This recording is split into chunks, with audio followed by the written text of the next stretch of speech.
Salut les amis, j'ai 3 minutes pour vous expliquer quelle est la différence entre besoin et motivation dans une négociation commerciale. Si vous avez appris les techniques de négociation, on vous a forcément expliqué que votre découverte avait pour but la recherche du besoin et de la motivation de votre interlocuteur.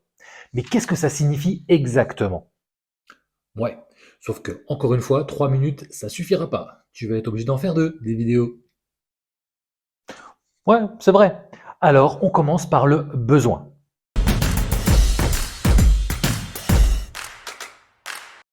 Pour identifier le besoin, vous allez entendre parler d'une méthode qui a pour acronyme QQOQCP, mais c'est une méthode qui est lourde, beaucoup de questions et qui pour moi ne fait que la moitié du job, donc oubliez ça, on va s'y prendre différemment.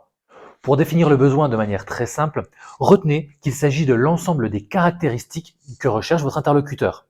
Et par caractéristiques, j'entends les fonctionnalités, la taille, le poids, la couleur, le rendement, tout ce qui est factuel. En fait, rechercher le besoin, c'est construire la fiche technique du produit ou du service parfait qu'il ou elle recherche. Dans le meilleur des cas, la personne face à vous sait exactement ce dont elle a besoin. En vous présentant la méthode SPEED, j'avais utilisé cet exemple. Aujourd'hui, nous sommes à la recherche d'un procédé qui réduit nos déchets de 4%. Ici, la personne sait exactement ce qu'elle veut. C'est ce que l'on appelle le besoin explicite.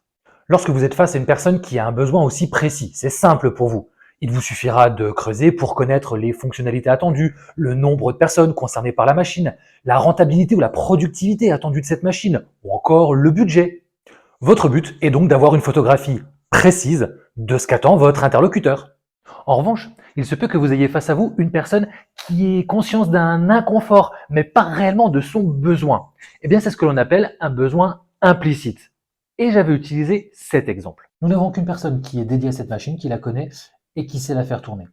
Ici, vous voyez que ça ne fonctionne pas. La personne face à vous n'a pas encore déterminé son besoin. Donc, elle n'a pas de caractéristiques, de fonctionnalités à vous donner.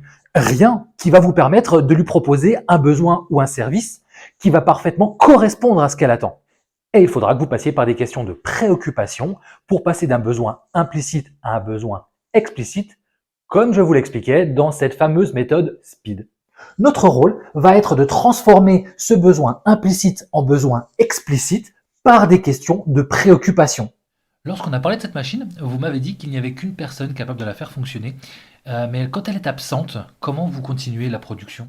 Avec les réponses obtenues et le besoin qui est maintenant clairement explicité, vous pouvez revenir à la première hypothèse et creuser pour connaître tous les éléments et les caractéristiques qui feront pour lui ou elle la vraie bonne solution. Enfin, si vous avez une chose à retenir pour savoir si vous avez assez d'éléments pour déterminer le besoin de votre interlocuteur, posez-vous une question. Et si je prends mon catalogue produit ou service tout de suite, est-ce que je suis capable de mettre sur un devis toutes les bonnes lignes avec bon produit, bon service, bonne quantité pour répondre exactement aux besoins de la personne qui est face à moi? Et une fois que vous avez répondu oui à cette question, il vous restera à attaquer le deuxième sujet de découverte, la motivation, mais ça, c'est pour la prochaine vidéo.